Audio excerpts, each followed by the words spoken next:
and we have a really special talk for you tonight. Somebody who just popped up on my email saying, "Oh, I'd love to give a talk," and I was like, "Oh, this is great! This is fantastic." We have Dangerous Worlds by Elizabeth Tasker, and I'll tell you a little bit more about her later.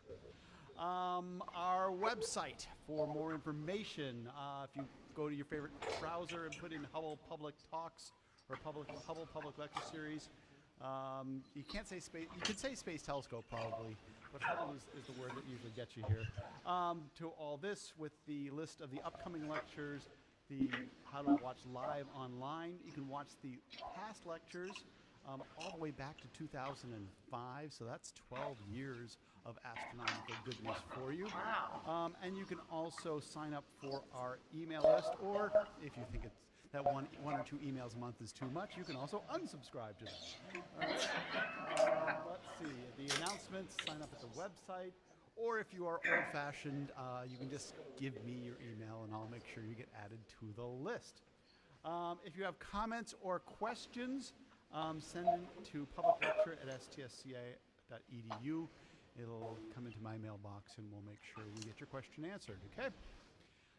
Let's see, social media, Facebook, Twitter, YouTube, Instagram. There's a lot of those. If you would like to follow Space Telescope, we are available on various social media. I myself have Facebook, Google+, and Twitter, but as I say every month, I'm only so often on there because I've got lots of other things to do. And I do sometimes a blog on Hubble site if you want to follow me. Unfortunately, the weather is not permitting tonight. To those of you who brought the umbrellas in, no, definitely not permitting. And unfortunately, the observatory is not permitting. The observatory is closed for repairs until further notice. They had some problems with their dome, and they emailed me today that they don't know when they'll be able to reopen. So you can go to md.spacegrant.org. You will find this web page over here on the right.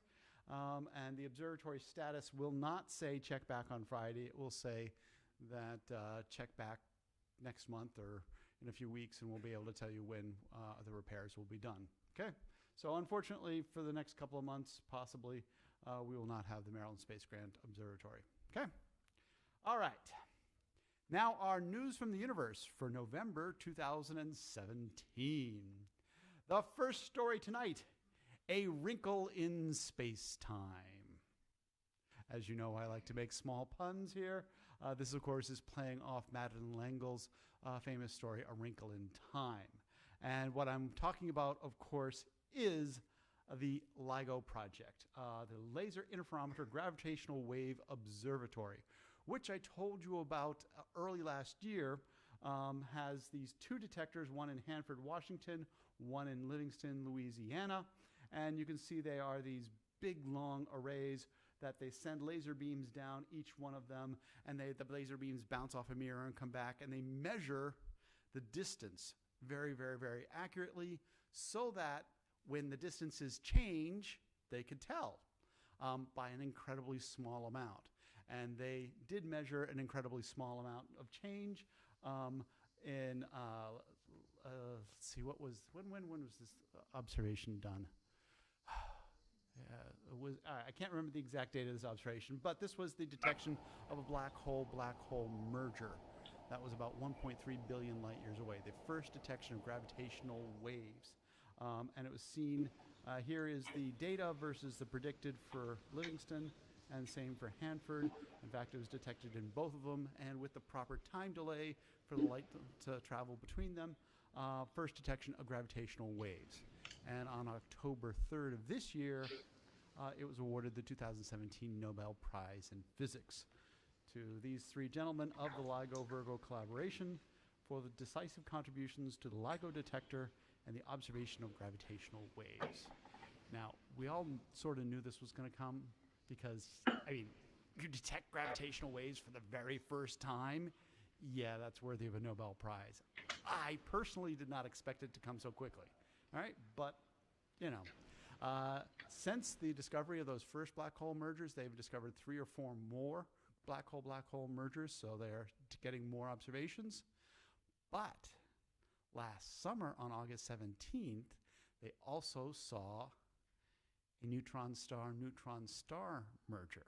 Okay, so black holes are even all right. So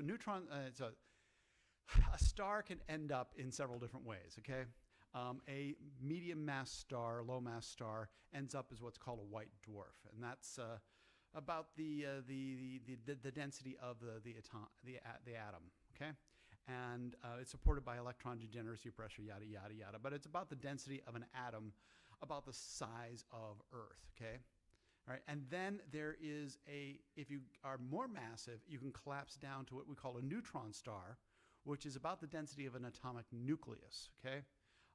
And that's about the mass of the sun compacted to about 10 kilometers across, or about the size of the Baltimore Beltway. Okay, so take all the sun, compass it down to the Baltimore Beltway size, a 10-kilometer across, and that's when you get a neutron star. A black hole goes even further than that, is even more massive, even higher density. Okay, so these neutron stars, when they collide, they're incredibly dense. When they merge together, they will also produce gravitational waves, but not really as strong as a black hole. But this neutron star collision was only 130 million light years away, which I know sounds pretty far, but compared to the 1.3 billion light years away that black hole merger was, is actually only 10% of that distance. So they were able to see this neutron star collision with LIGO and Virgo. Virgo is the European version of LIGO. However, what made it even more exciting is it also was observed in optical light. Using both the LIGO detectors here in the US and the Virgo detector in Italy, they were able to relatively accurately determine where it was on the sky. And astronomers were able to search for that point on the sky and found that there was an excess of radiation coming from this dot within the galaxy NGC 4993. So they actually were able to do follow-up observations. And neutron star collisions will have a lot of material around them, and it will generate a lot of optical light. Okay, so this is Hubble's observation from August 22nd through August 28th, over 6 days, watching the neutron star, the light from that collision fade away. All right? And it's not just that it was seen by Hubble. Matter of fact, Hubble was not the first one to see it. It was actually first seen by Fermi in gamma rays. So it was seen in gravitational waves by LIGO and Virgo. It was seen in gamma rays by Fermi, Integral, and Swift. It was seen in X-rays by Chandra. It was seen in visible light by Hubble. It was seen in infrared light by Spitzer. And it was seen by visible and infrared light by things like Pan-STARRS and other ground-based observatories. So this is when astronomers can really get to work, when they can really characterize the event.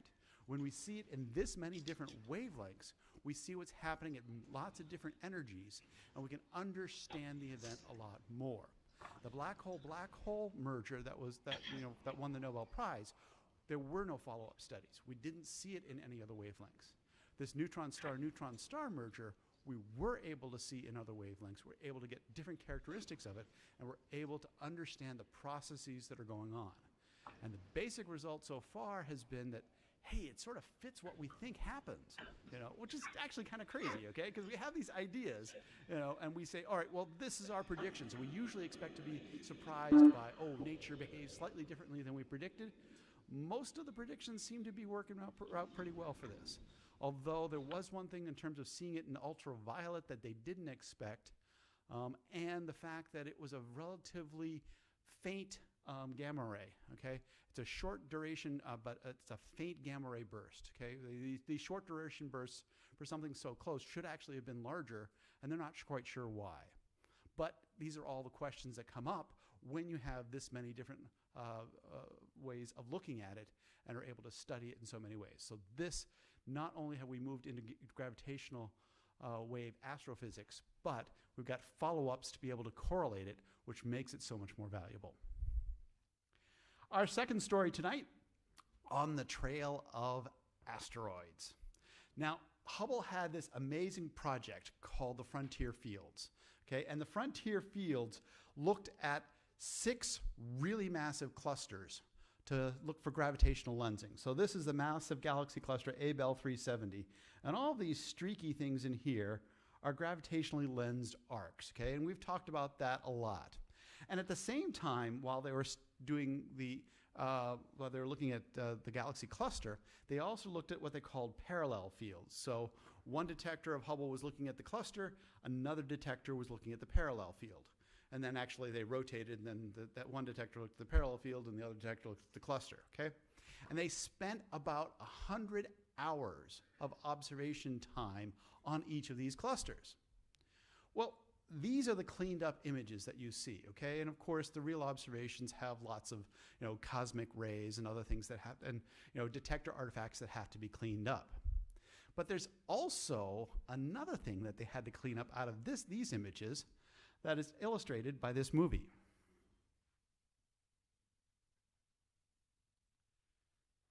So as this movie plays, you'll start to see these little streaks appear. And they're numbered 1 through 7 because these are 7 unique asteroids that pass through the field over the 100 hours that Hubble was observing. Now, Hubble doesn't observe it continuously. It does a bit of observation, and then it'll go off and do something else, and it'll come back to the field and do some more observation, etc.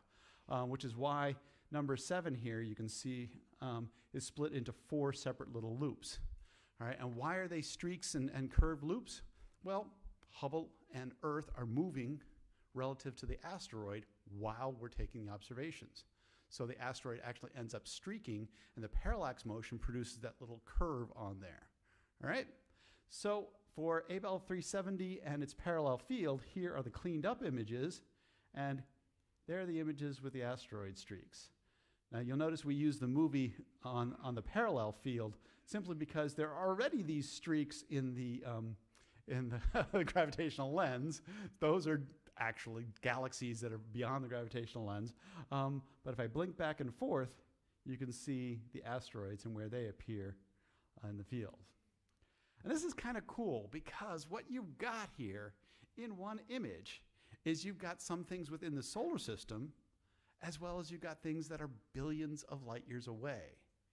And it reinforces one of the things that we have to deal with in astronomy. When you look out into the universe, it's the sum of everything that you're looking through, the solar system to the galaxy, to the distant galaxies, all the way to the edge of the universe. That when you take an image, you're combining all of that into one of those. And here you can see some of the nearest things and some of the farthest things in the universe all combined together. That's kind of cool. All right. So now we'll go to our featured speaker. And our featured speaker tonight, let's see if her laptop takes over. Yes, it does, is Dr. Elizabeth Tasker. And she is originally from the UK. She did her undergraduate work at Durham University and then did her graduate work at University of Oxford. Then she came across to the United States and Canada and did some postdoctoral work here before going even further from home, where she is an associate professor at the Japan Aerospace Exploration Agency. And I love JAXA because it's a great acronym to say. It's like NASA, but it has sort of an intriguing sound to it. JAXA just sounds as good as NASA in terms of a space agency. She does her research work on the formation of stars and planets by doing computer simulations. And today is a very special day for her because she has a book that is being published today.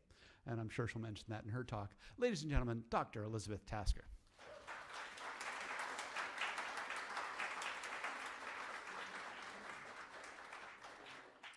Well, thank you very much. Am I good? Hello? It is green, so. It's green. Okay.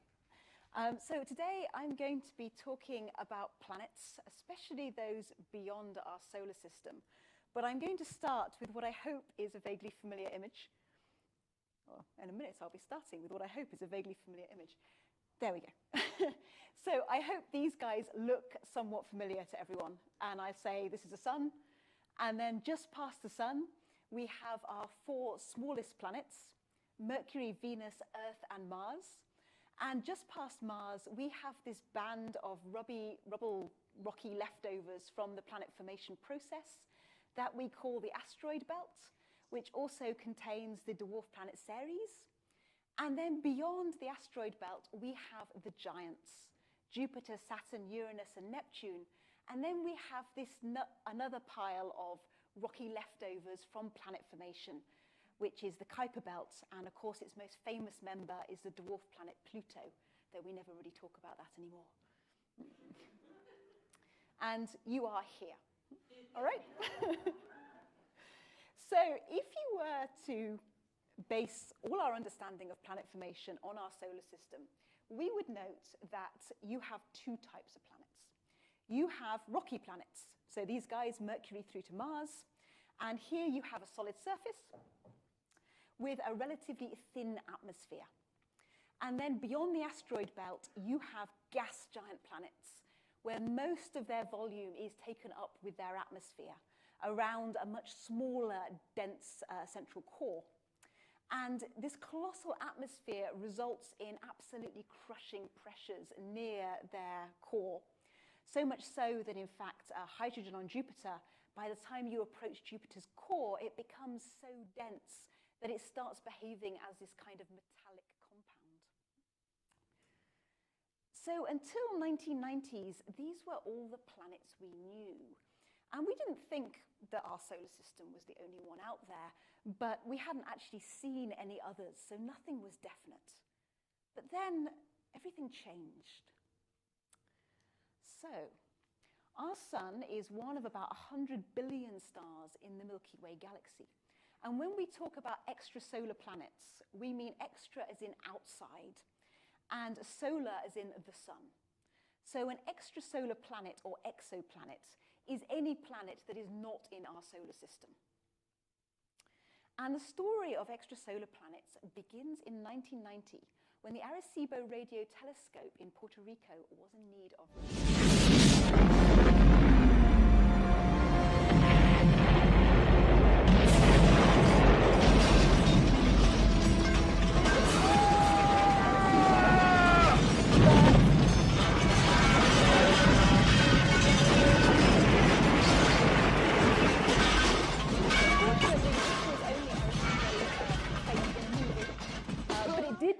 repairs.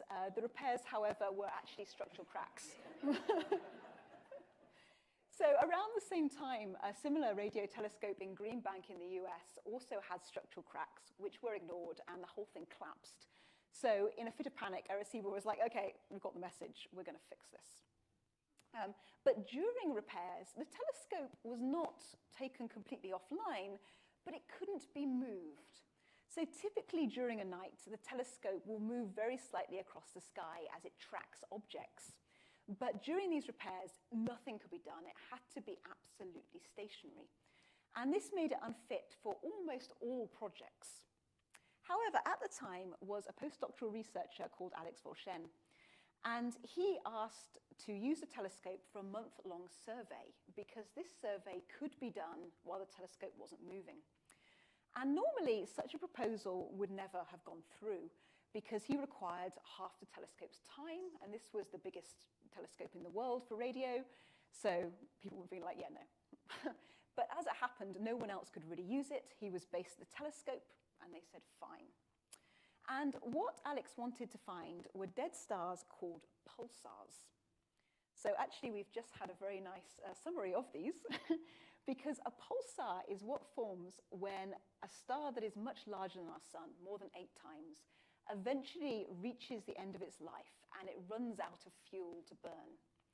And when that happens, the star dies in a supernova explosion. And the bit that's left behind collapses to incredible densities, so dense that its atoms actually start to disintegrate. And the protons and the electrons inside the atoms merge to become neutrons.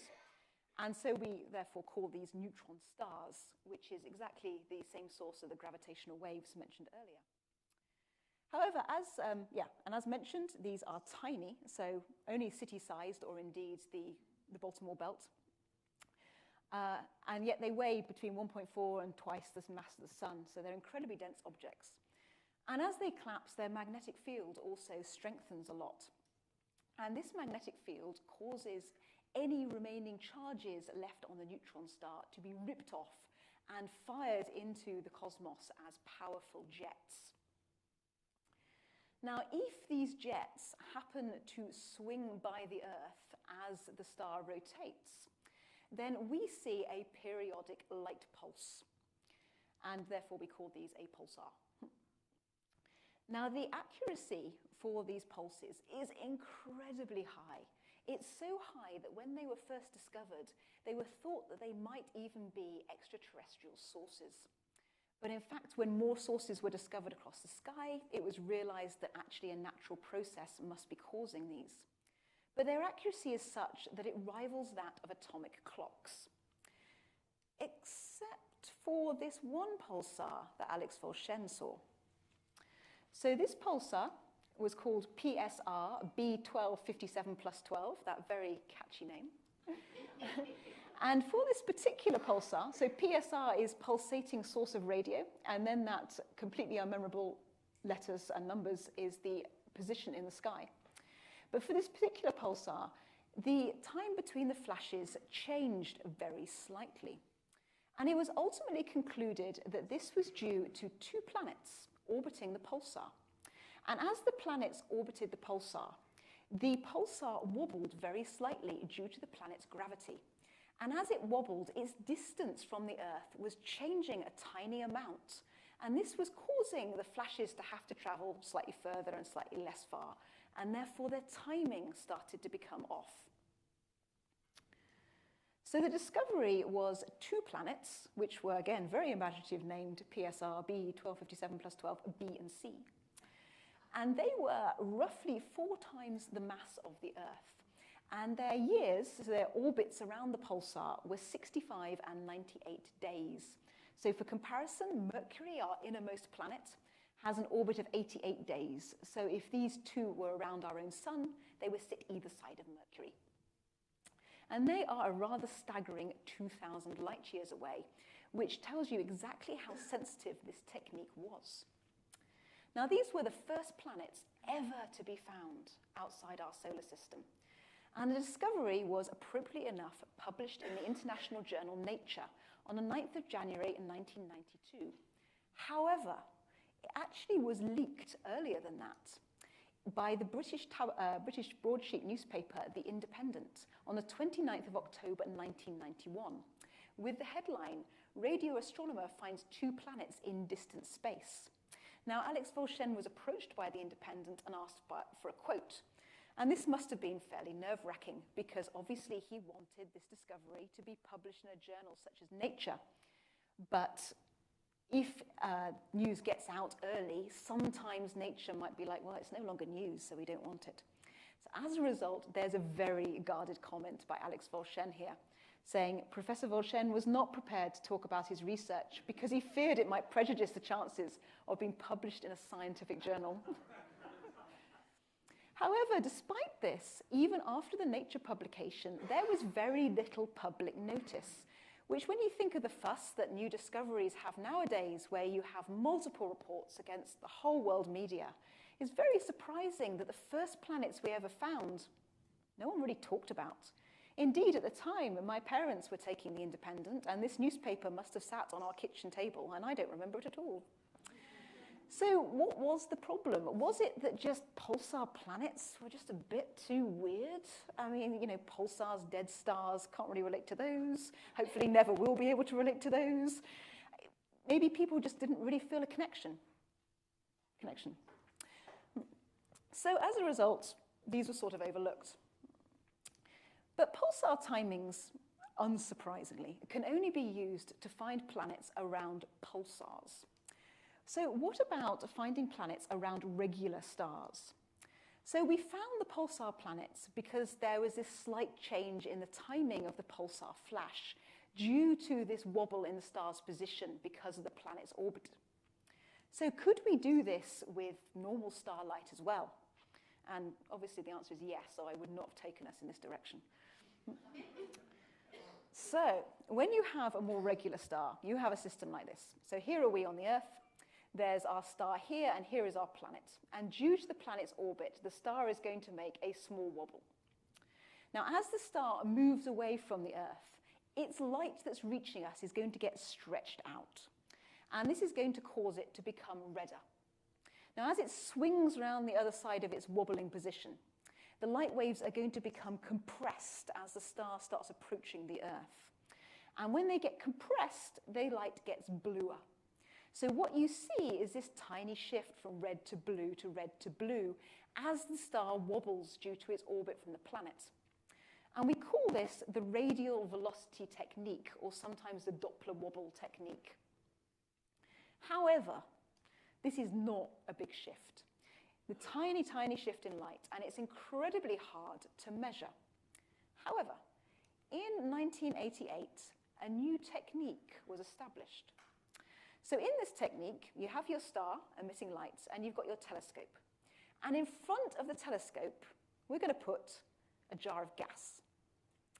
And the point is here, that here is your star, and its light is going to be slowly shifting from red to blue. Tiny, tiny, tiny shift.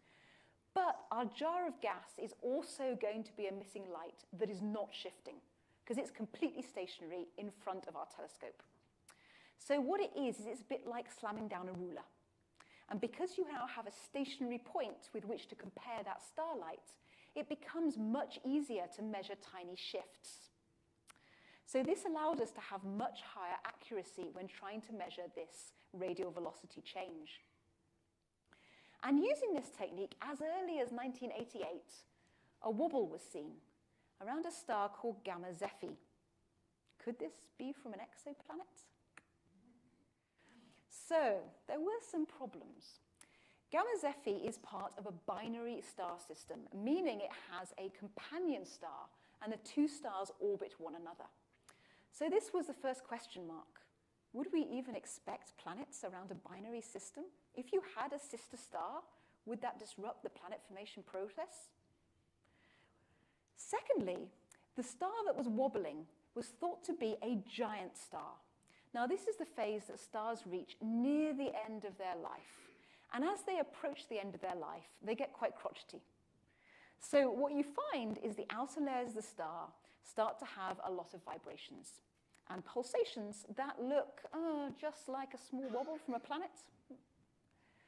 So the astronomers were a bit suspicious. And in the end, they concluded, it's a giant star, it's a binary, we don't really expect to see a planet here.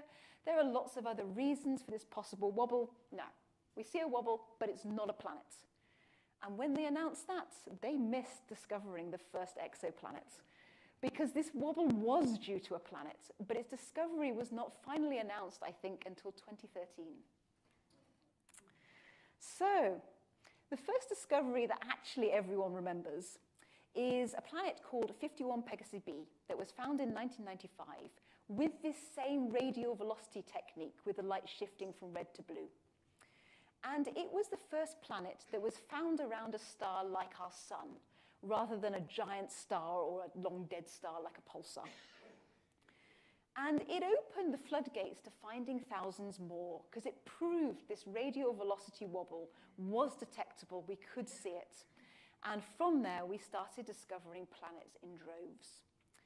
However, this planet was also rather strange. So back to our own solar system. And one thing that we note is that our giant planets, these huge gaseous ones, sit a long way from the sun. We have the rocky ones close, and we have the gaseous ones further away. But this planet, 51 Pegasus b, was a gas giant on the orbit of just 4 days. So if remember, Mercury is 88 days. That puts 51 Pegasus b really, really close to its star. So how do you form a planet there? Well, let's just take a step back and ask why this is at all surprising. So young stars are surrounded by disks of gas and dust known as protoplanetary disks. Now this image here is an artist's impression. However, this one is not. This is a genuine image of a protoplanetary disk around a young star taken with ALMA. And in this disk of dust and gas, dust starts off at micrometer sizes, and it starts to collide and stick. So we go from micrometer to millimeter to centimeter, up to meter sizes, and now we're starting to look a bit like the asteroids. And eventually, gravity finally gets seriously interested, and it squishes our newly formed planet into a ball, and we start to say, yes, okay, well, I acknowledge that's a planet. Now, there is one subtlety to this process that I'm sure will astound everyone. If you are forming near the new star, you're hot. On the other hand, if you're forming a long way away, you're cold. And this has one important effect. There comes a point as you step away from the star that ice starts to form. And we call this point the ice line, the snow line, or the frost line. If you are inside the ice line and closer to the star, water is a vapor. On the other hand, if you're the other side of it, then it is a solid. And that means you get a huge boost in planet-forming material the other side of the ice line. Because here you've got your silicates, like what the Earth is mainly formed of, but out here you've got the silicates, but also a huge number of ices. So you get a big step in density. It's like being given a whole new Lego set. So as a result, we expect small planets to form here, where we have less building material, and giant planets to form here, where we have a lot more. And this should be the same around every star, because the only assumption I've put in here is that you're hot if you're close to the star, which you think would be universally true. So, how do we get a planet here? There should be barely any building material there, and yet 51 Pegasus b was roughly the same size as Jupiter. So this is what we think happens. As the planet grows, it eventually reaches the size of Mars. Now, Mars is not a big planet. It is roughly 1/10 of the mass of Earth. But however, at that point, the planet's gravity gets strong enough that it starts to pull on the surrounding gas and dust that still circle the young star. And this gas and dust pulls back. And the result is like being on a running track. So here you are, and you're going to be running this circular race with two buddies, a bunny and a detective. And a little later on, oh no, I'm sorry, yes, there's been a terrible addition where for some reason you've been tied to your friends with a piece of rope. But a little later on, you're here. Now, your bunny friend was on the inside running track, and as I'm sure everyone remembers from school PE lessons, that gives you a very unfair advantage. So they're on a much shorter running track, and he's pulled ahead of you. On the other hand, your detective friend was on the outside running track and had further to go, and therefore she is a little bit further behind. But you're still tied together with this rope, so you start to feel a force with the bunny pulling you forward and the detective pulling you back. And the same thing happens due to gravity with our new planet in our disk, where the gas closer to the star is pulling ahead and dragging on that planet to move it forward, whereas the gas further out is pulling back and trying to slow that planet down. And as a result, you end up in this tug of war. And the net result is usually that the planet feels a push inwards. So what this means is, oh yes, and we call this migration. So what this means is your planet can start far out. It can form where there's lots of ice, there's lots of building material, and it can get big and Jupiter-sized. But it can then migrate inwards due to this pull from the gas disk. And when the gas disk is finally evaporated by the star, you end up with a large planet close to the star. And we call these hot Jupiters because they're Jupiter-sized and hot. So this explained 51 Pegasus b. But what about the pulsar planets? What could explain them, and were they even surprising? Well, the problem with pulsar planets is, as I briefly mentioned, pulsars start with an explosion, a supernova. So when they explode, if they still have planets orbiting them, two awful things can happen to those planets. The first is one can be vaporized. The second is the shock wave from that explosion can kick the planet out of the solar system. So generally speaking, we do not expect these planets to be able to survive this supernova explosion. So how on earth do you end up with a pulsar orbited by planets? Well, evidence to what might have happened was discovered in 2012, when a tiny star was found that seemed to be flashing red and then blue. And it turned out to be orbiting a pulsar every 93 minutes, which is actually the average commute time in the UK. But as this planet orbited the pulsar, you actually started to see different sides of it. So if the pulsar is here, and you are the Earth, first of all, you're seeing the front side. And the front side was being hit by the pulsar's jets and becoming very hot. However, as the star orbited, you started to see the backside, and this was much colder. So what you were seeing was intermittently the hot side of the star, then the cold side, seeing this flash from red to blue and back again. But because the pulsar was being hit, because the star was being hit by the pulsar's jets, the pulsar was blow-torching it to pieces. So you have a system a little bit like this one, where the pulsar's jets were ripping over the star and shredding it. And as the pulsar ripped this other star to pieces, a disk formed from its ruined body. And in this disk, planets could start to form again. So pulsar planets have rather a morbid origin. They require another star to be shredded to pieces and its broken body to form the birth ground of new planets. So these first finds were strange worlds. But later, we found many planets that were much closer in size to the Earth, orbiting around normal stars. Around now, we have found, I think, about 3,500 planets beyond our sun. And roughly a third of those have a radius that is less than twice that of the Earth. So this brings us to the obvious question. Can we find Earth 2.0? Well, let's look at what we know with an example that hit the news at the beginning of this year. And the telescope that made this news was a telescope called Transiting Planets and Planetesimals Small Telescope. And it's a 60-centimeter telescope in Chile. And if you take these letters very slightly randomly, you can spell TRAPPIST, which I'm sure entirely coincidentally, because it's a Belgian telescope, also happens to be the name of a Belgian beer. But in February, TRAPPIST made an incredible discovery. It found a star orbited by 7 planets. Now, as a telescope that made the discovery, the star was named TRAPPIST-1, and the planets became TRAPPIST-1 B, C, D, E, F, G, and H. So was this a solar system like our own? Well, the press got pretty excited. We had headlines like NASA's discovery of a solar system with 7 Earth-like planets will change how we hunt for alien life. We had from New Scientist exoplanet discoveries, 7 Earth-sized exoplanets may have water. Or from The Guardian, exoplanet discoveries, 7 Earth-sized planets found orbiting a nearby star. Clearly, if you just read the press headlines, you would think we'd found this. Clearly, 7 Earth septuplets, all identical, probably already have Starbucks on them. But what do we really know about them?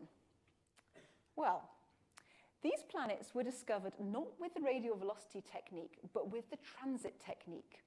And this is when the planet moves in front of the star's surface and causes a tiny dip in the starlight, and it's how the Kepler Space Telescope finds its planets. So in the case of the TRAPPIST-7, we see 7 periodic dips as the planets pass by the star's surface. Now, transits usually they give you the planet radius, the physical size of the planet. So the bigger the planet, the more light it blocks out, and you can pick this up with the transit. It doesn't normally tell you the planet mass, normally. But the TRAPPIST planets were slightly different. So TRAPPIST-1 has many planets, it has 7. And as they orbit the star, the planets pull on one another. And as a result, they slightly change the time for each orbit. So this is like if you're running around your circular running track again, but this time you've taken your dog along for the run. And your dog is not always terribly cooperative. Sometimes your dog is pulling you forwards, and that means you make your lap time slightly quicker. But sometimes your dog just wants to sniff stuff, and it's pulling you back. And so your lap time becomes slightly slower. And these changes in lap time can be measured due to the planets pulling on each other. And we call this transit timing variations, or TTV. So I have a movie that demonstrates this. It's a little bit long, but it's quite cool. So we're going to start off with one planet orbiting our star. And if we see that edge on, so it starts to transit from our perspective, we can time these transits. One, quickly forward. Two. And we see the planet at the same time every time. So we can predict exactly when it appears back in front of the star. Now we're going to add another planet to the system. So here's our alpha planet. And if we tilt again, so we see the transits. And we're going to look again at the transit of the inner planet and start timing it.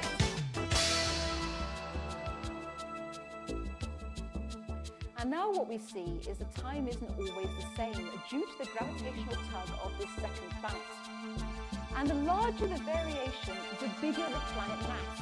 So it's the difference between running around your running track with a Chihuahua versus a Great Bernard. So the Great Bernard is going to have more of an effect on your lap time.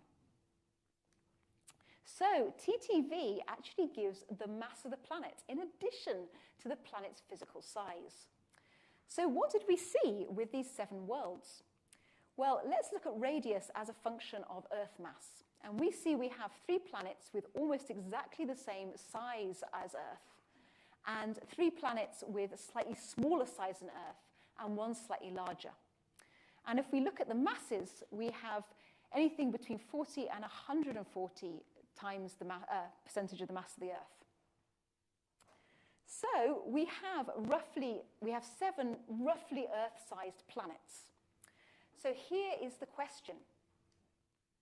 Does Earth size mean Earth-like? Well, what else do we know about this system? Now, on Earth, a year, so our lap around the sun, takes approximately 365 days. If you were on Mars, it would take 687 days.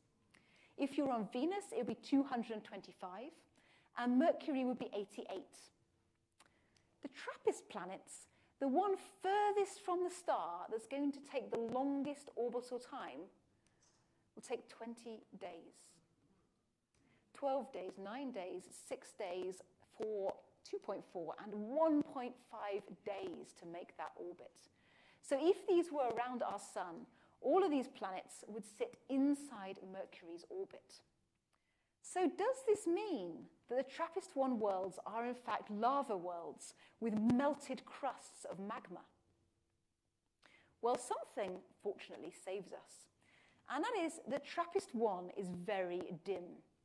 If we were to compare the size of the sun with a basketball, then TRAPPIST-1 only has the size of a golf ball.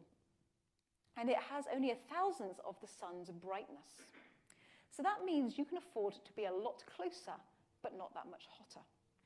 So if we compare instead the amount of radiation the planets receive, then the amount of radiation that we get from the sun over Venus, Earth, and Mercury is approximately equal to the amount of radiation received by planets C, D, E, and F. So very similar radiation for these planets. So what about water? Well, when we talk about water, especially with exoplanets, we typically talk about something called the habitable zone. And this is the location where an Earth-like planet could have water on its surface. So you could imagine taking the Earth and giving it a push towards the sun. And at the point where our water and our oceans become steam and evaporate, that is the inner edge of the habitable zone. Conversely, if we took the Earth and pushed it outwards, then there comes a point where the oceans freeze. And that is our outer edge of our habitable zone. So if we look at the planets around TRAPPIST-1, the same habitable zone exists here over planets E, F, and G. So does that mean we have 3 planets with water? Well, not so fast. We have to look at the small print of this habitable zone contract. The habitable zone is defined as follows. The habitable zone is where an Earth-like planet can maintain liquid water on its surface. And the small print here is Earth-like. So if you have a planet that is not an exact Earth clone, it maybe has a larger mass, a smaller mass, a different atmosphere, different rock type, there is no guarantee at all that it will have water inside the habitable zone. Indeed, of the exoplanets we've discovered, we found roughly 5 times as many gas giants like Jupiter inside the habitable zone as we have planets that may have a rocky surface. So then the question becomes, these 3 planets, they're Earth-sized, but are they Earth-like? Earth-like enough for the habitable zone to be meaningful? So with exoplanets, we typically know 2 things, and this doesn't just apply to the TRAPPIST-1, it applies to all exoplanet discoveries. We typically know either the planet radius, if it's found through the transit technique, looking at that light dip, or we know the planet minimum mass if it's found from that red and blue Doppler wobble. And occasionally, like the TRAPPIST system, we know both. So we know something about the planet's physical extent. We also know how much radiation it receives from the star. Now, the small print here is this is not the same as surface temperature. And the warning to that is in our own solar system. So Venus receives roughly twice the amount of radiation that the Earth does. And if you were, therefore, to make a guess at the surface temperature of Venus, you would guess 27, 30 Celsius, which is 90 Fahrenheit, maybe? Anyway, it seems very pleasant. We should go there for a beach holiday. But in fact, that is not true of the surface of Venus. The surface of Venus is at 460 Celsius, and it doesn't even really matter what that is in Fahrenheit. It's just ridiculously hot. And the longest a spacecraft has ever survived on the Venetian surface is less than 2 hours. And the difference is Venus's huge atmosphere, which we cannot tell currently at a distance when we look at exoplanets. So we don't know anything about the surface conditions of these new worlds we've found. And what do we need to know to say, yes, this is Earth-like? Well, most certainly size is important. If you have a planet that's Jupiter-sized, we can be pretty sure that it's not going to have a solid surface. It's not going to be Earth-like. So you definitely need to be in the ballpark of the Earth's radius and mass. But our planet also has a protective magnetic field, and this protects us from the flares from the sun that would strip our atmosphere. Instead, charged particles from the sun get caught safely in our magnetic field and come down as the northern and southern lights at our poles. Occasionally, we might have some damage to our GPS systems, but the surface of our planet is mercifully not sterilized. Volcanoes. So you might think a planet with no volcanoes sounds like a rather good idea, but it turns out they're rather important for our atmosphere. During the early Earth, we needed volcanoes in order to get the atmosphere that ultimately developed life. And indeed now, it's one of the ways that greenhouse gases are controlled over geological timescales. Rock type. Again, it's how we control our greenhouse gases over geological timescales and how our planet managed to maintain very good conditions for forming life for so long. The presence of water. Just because you can support water, there's no guarantee you have water to support. So as I mentioned, the Earth formed inside the ice line. This may have meant it was actually formed as a dry planet, and that our water could well have been delivered later on by icy meteorites scattered inwards by the giant planets like Jupiter and Saturn. So if you have a different planetary system without those big beefy planets outside you, do you get a scattering of icy meteorites to deliver water? We're not sure. And plate tectonics, our crust, our surface, is divided up into chunks. And these chunks allow our planet to cool, which helps generate our magnetic field. And when we observe a planet around another star, we only know about the first 2. We don't know about any of these other effects at the moment. So it takes a lot to be like Earth, and we don't know very much about any of these exoplanets. However, in the case of TRAPPIST-1, unusually, we do know one other thing. The planet orbits of TRAPPIST-1 are in resonance.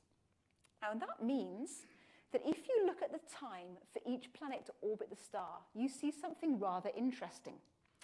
In the time it takes for planet B to orbit the star 24 times, it takes planet C orbits 15 times. 15.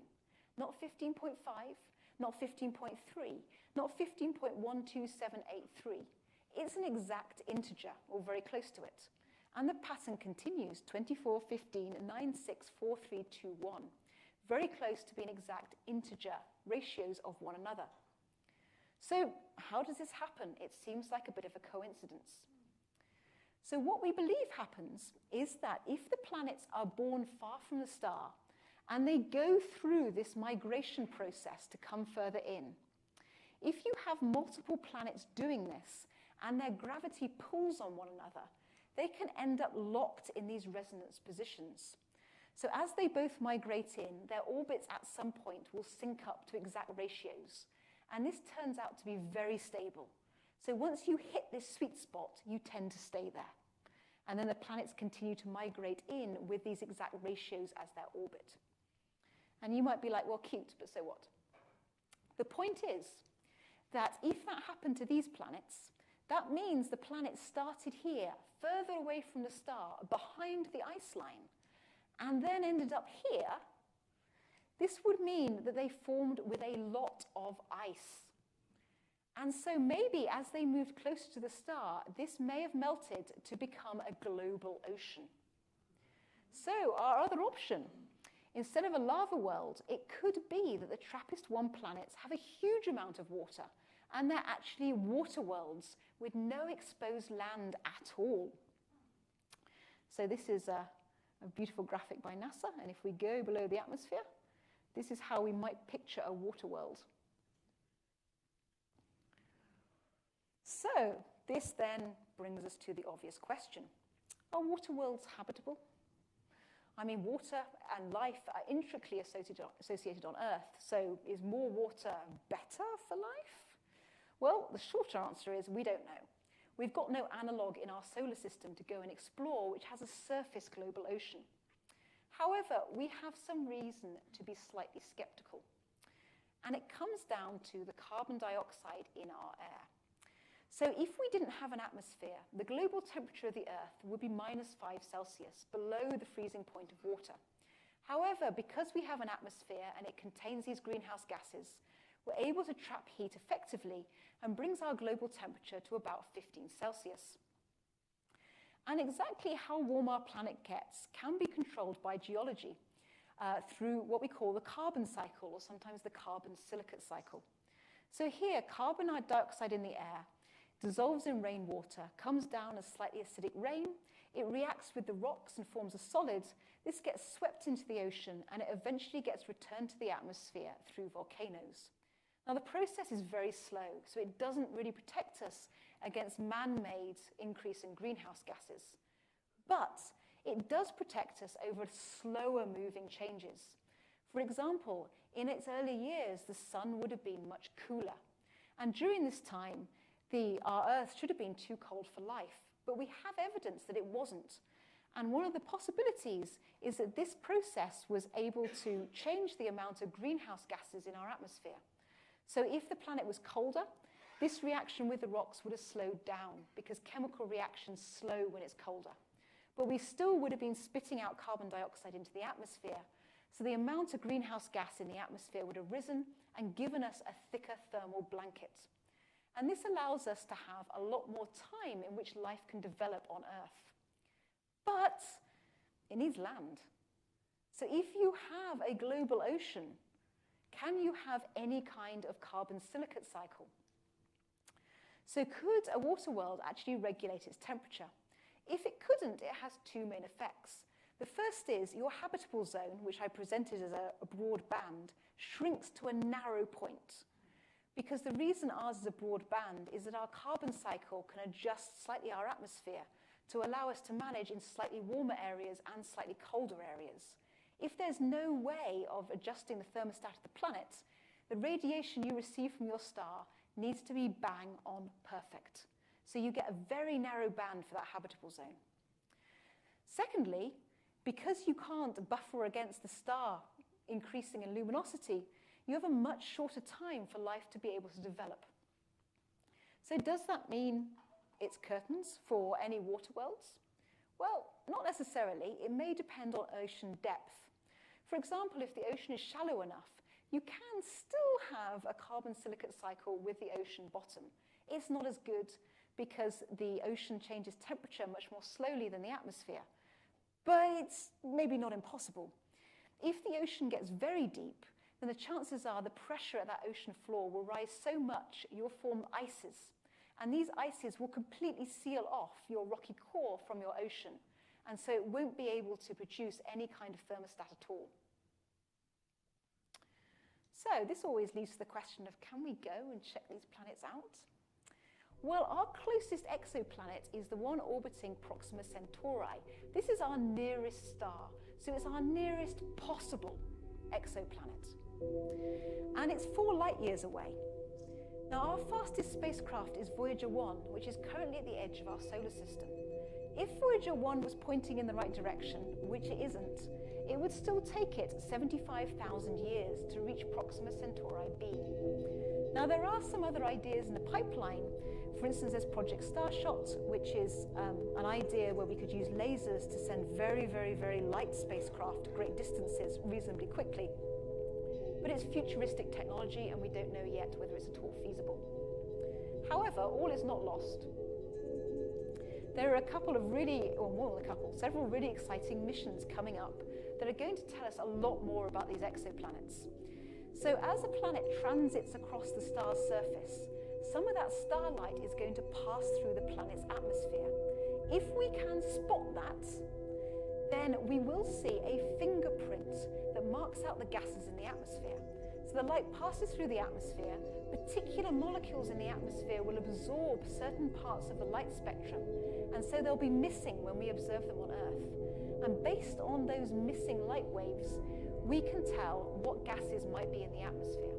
And this gives us our first hint at geological processes and maybe even a whiff of life. So obviously, being a Space Telescope, I have to mention that one of the major instruments that we'll be looking for this is, of course, the James Webb, which is due to launch in 2019. But there's also ESA's, the European Space Agency's Ariel mission, which is hopefully to go up in 2026. So this is going to be very exciting. And just to end on an utterly shameless pitch, as Frank mentioned, my book comes out today officially in the US. It is full of truly awful planets. I mean, there are the hot Jupiters, there are Tatooine worlds around 2 stars, there are rogue worlds that have no star at all, there are planets with seas of lava and tar. So really, whatever your favorite way to die horribly is, you'll probably find it in the pages of my book. So if you're at all interested, I've put some little cards here just to remind you. Please grab one. And thank you very much.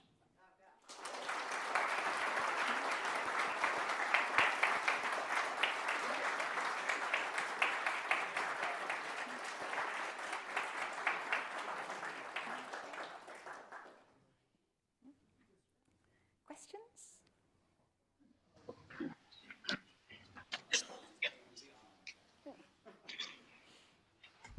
All right, so I'm sure we have a few questions. I see in the green back there.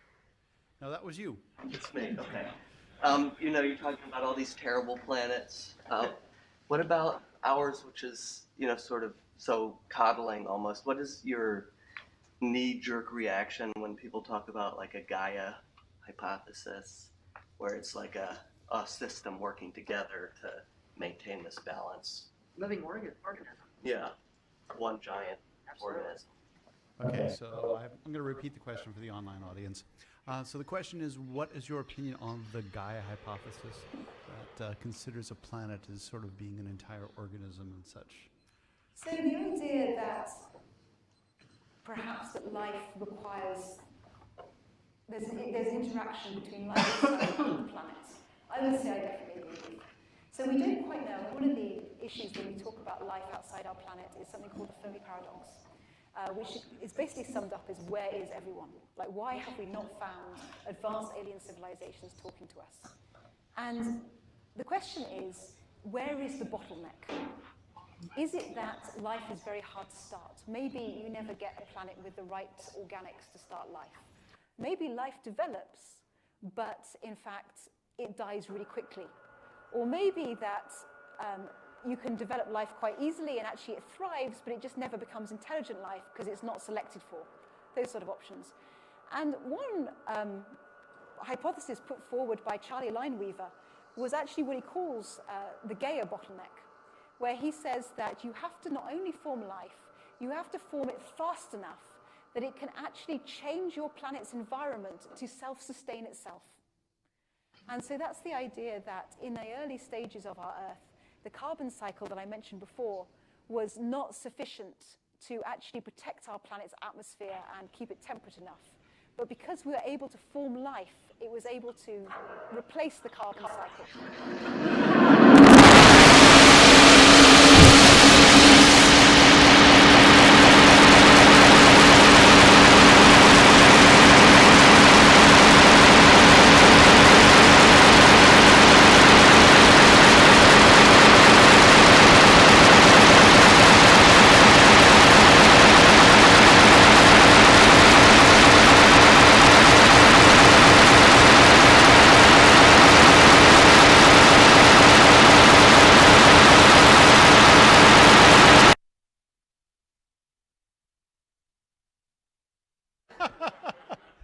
Obviously, the aliens are trying to drown out her talk because she's revealing too many secrets. Clearly your question I was apologize, far too folks. Those of you who've been here know this has absolutely never happened before.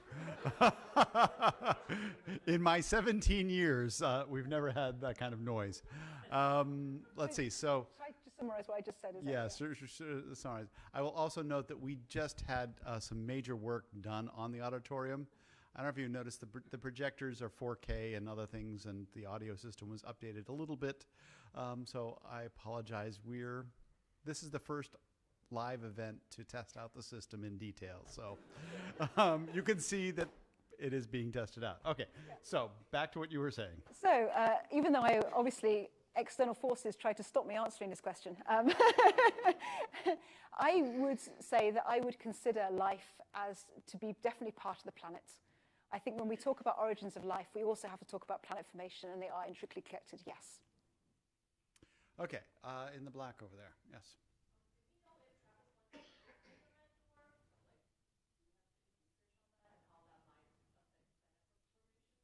So the question was on the stellar type of TRAPPIST-1. Is that what you're asking about? Yes, it's a red dwarf. Yeah, it is a red dwarf. So red dwarfs are interesting. They're good and bad.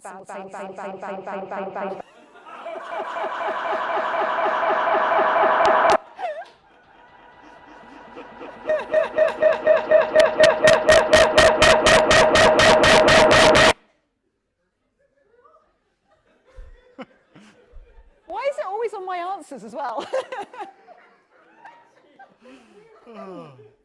So, yeah, TRAPPIST-1, red dwarfs have pros and cons. One of the pros is that being very small and dim stars, it's much easier to find planets circling them. And indeed, Kepler's successor, TESS, is going to be focusing on red dwarfs for exactly this reason. However, they're also extremely rambunctious when they're young, and they are prone to a lot of stellar flares. And it is possible that planets around red dwarfs may become sterilized, because during this early phase in the star's evolution, it just might have nuked everything that might be developing on the planet. At the moment, we just don't know. The interesting thing about TRAPPIST-1 is if they genuinely did this migration, it might just have saved them, because they would have started further away from the star when the star was younger, and maybe that it would have got over its flares and awkward adolescent stage by the time the planet started approaching it. All the way in the very back row there. Do you anticipate any ability, method, or technology that will allow us to see large moons around gas giants? Okay, so do you anticipate any technology that will allow us to see not just exoplanets, but also exomoons? Now I'm going to start this answer and see if everything cuts off again. Yes, absolutely.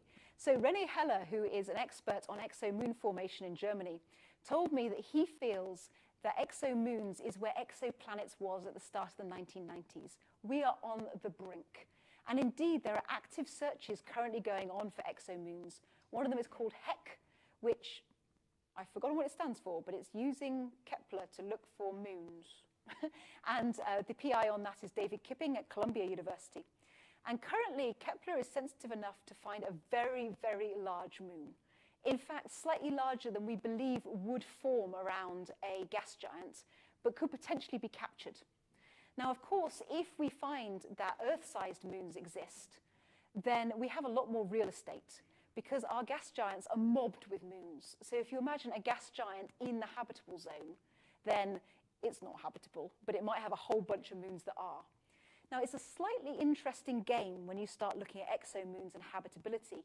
In particular, they get multiple sources of heat, because they get the star, but they also get heat coming from the planet. So that may mean that if the planet is in the ideal spot to support liquid water, its moons may potentially be too hot. So it might be your ideal Endor or Ewok-filled moon would actually live slightly outside the habitable zone, with the planet providing that additional source of heat. Okay, other questions?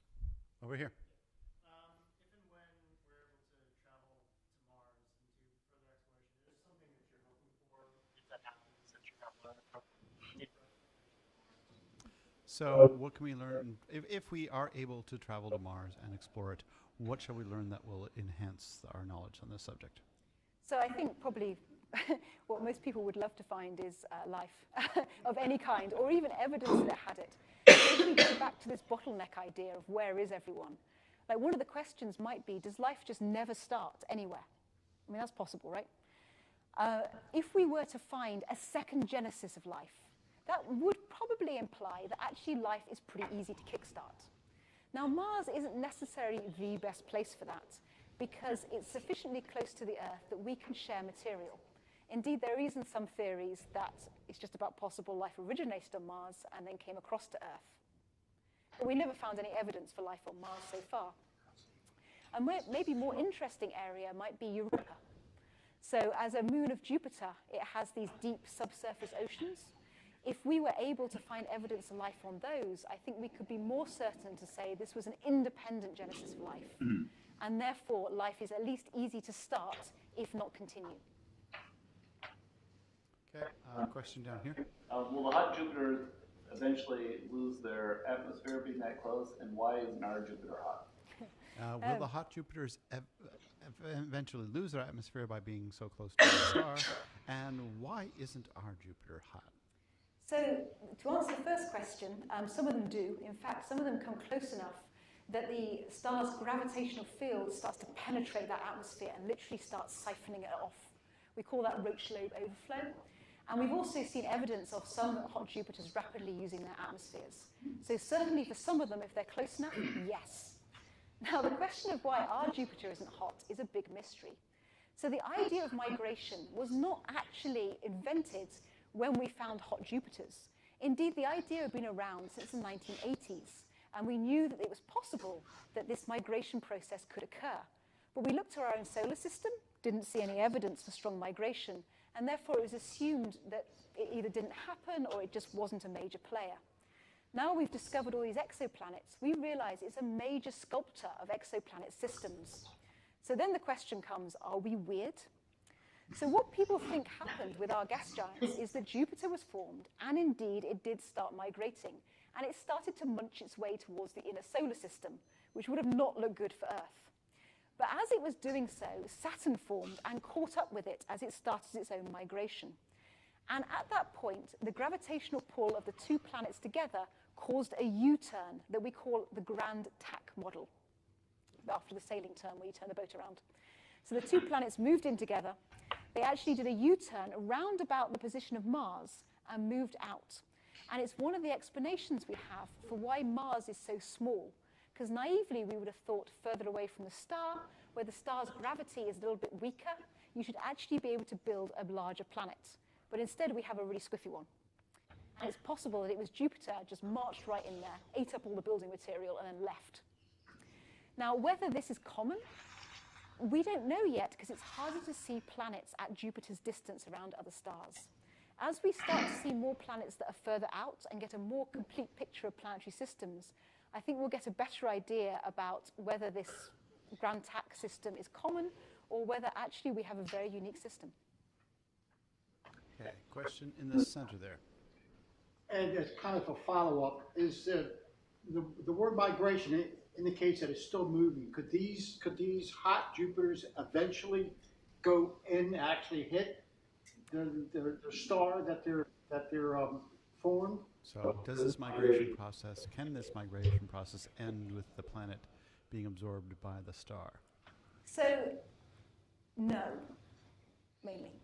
So right now, for migration to happen, you have to have the gas disk still circling the star. And after about 10 million years, the star vaporizes it.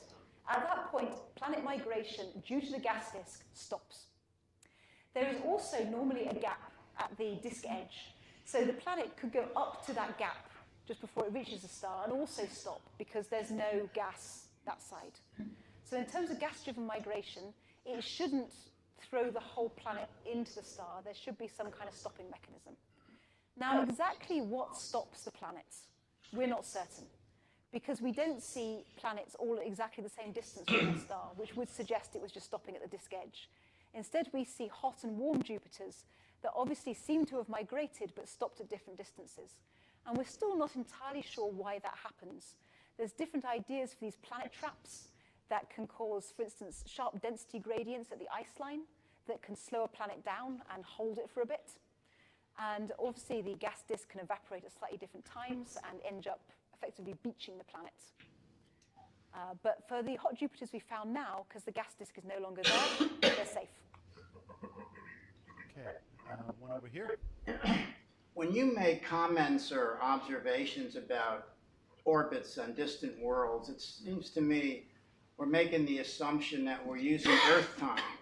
But if time is relative, is it possible that time is very different on these different worlds and has a completely different, I don't know, if a second is 10 times longer than it is here or whatever, that then for the impact would be different?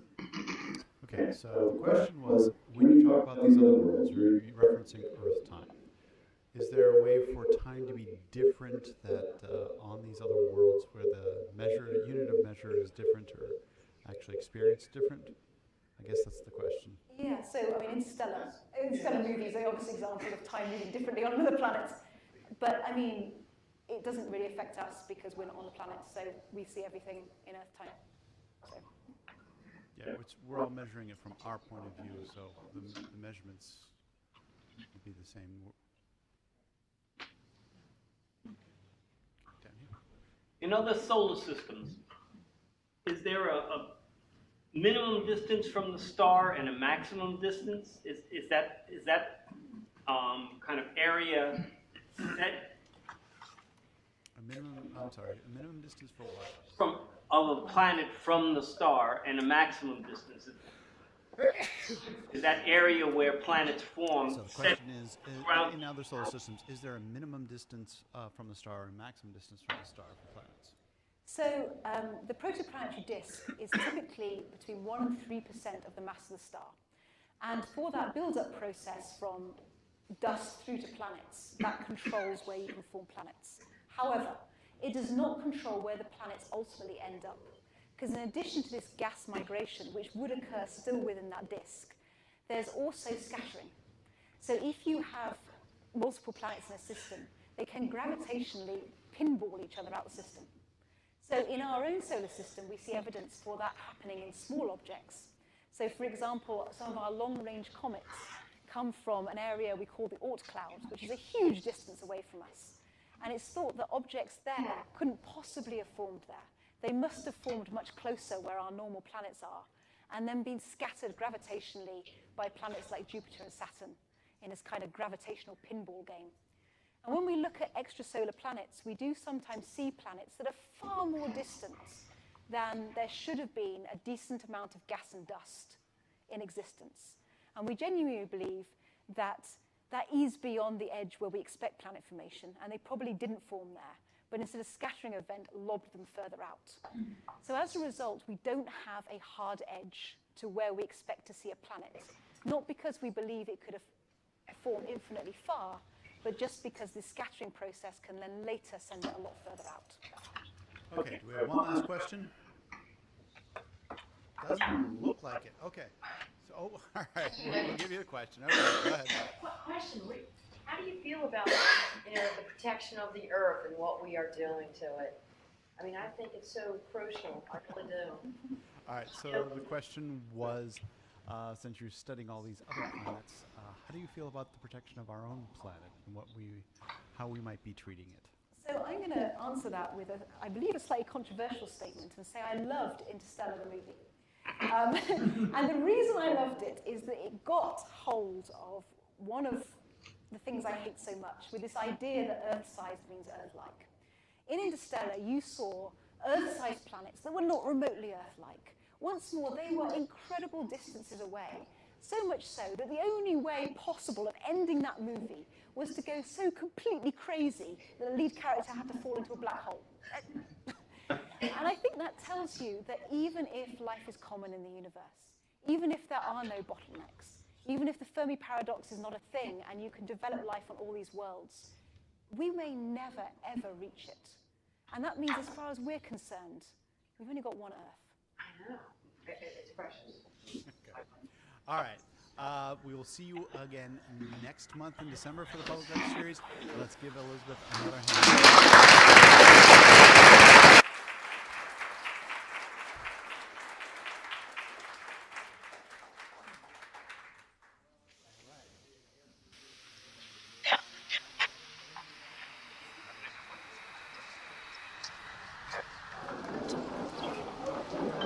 Yeah.